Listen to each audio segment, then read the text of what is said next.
খুশি স্বরূপ ঘোষ। অবভিয়াসলি খুশি তো হওয়ারই কথা। ছোটবেলায় বাবার সঙ্গে হাত ধরে যেতাম ষষ্ঠী খেতে। ষষ্ঠী খেতে। কার ষষ্ঠী? বাবার ষষ্ঠী। বাবার ষষ্ঠী। কার জেগে ছেলে। সবাই তখন ইয়ার্কি মারতো, তুই কেন এসেছিস, তোর তো এখন আসার কথা না, ষষ্ঠীতে তো জামাইদের হয়, তোর বাবা আসবে, তোর মা আসবে, তুই কেন আসবি। সবাই রাগাতো আমাকে। উত্তর কি দিতে? গায়ে রং ঢেলে দিত। ষষ্ঠীতে ওর হোলি খেলতে। ষষ্ঠীতে হোলি খেলা হতো না, ষষ্ঠীতে রং টং সিঁদুর টুদুর করলে মুখে টুকে মাখিয়ে দিত, এরকম করতো জোর জার করে। প্রচন্ড গরম থাকতো, ছোটবেলা থেকে বড় হয়েছি ষষ্ঠীতে গরম দেখে। এইবার প্রথম বছর দেখলাম অসম্ভব পরিমাণে বৃষ্টি হচ্ছে। না, এবার তোমার ইয়েটা ষষ্ঠীটা লেটে হচ্ছে। আচ্ছা, ষষ্ঠী লেটে হচ্ছে, সেই কারণে হয়তো হচ্ছে। জুন মাসের 16 তারিখ না আজকে?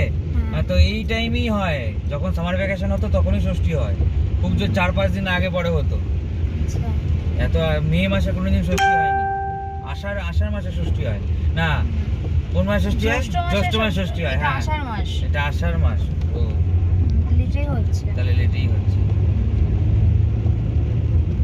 আর বলো, ড্রাইভ করতে কেমন লাগছে? ড্রাইভ করতে খুব ভালো লাগছে, অনেকদিন পর সপরিবারে বেরিয়েছি, খুবই ভালো লাগছে।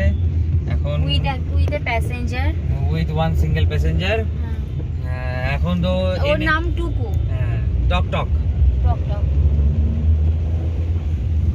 আর বলো, রাস্তাটা অনেকটা ভালো করে দিয়েছে, খুব সুবিধা হচ্ছে। আগে তো খুব প্রবলেম হতো যাওয়া আসা করতে। যখন সবাই প্রেম করা শুরু করেছিলাম তখন যেতাম বাইকেই, তাই প্রবলেম হতো।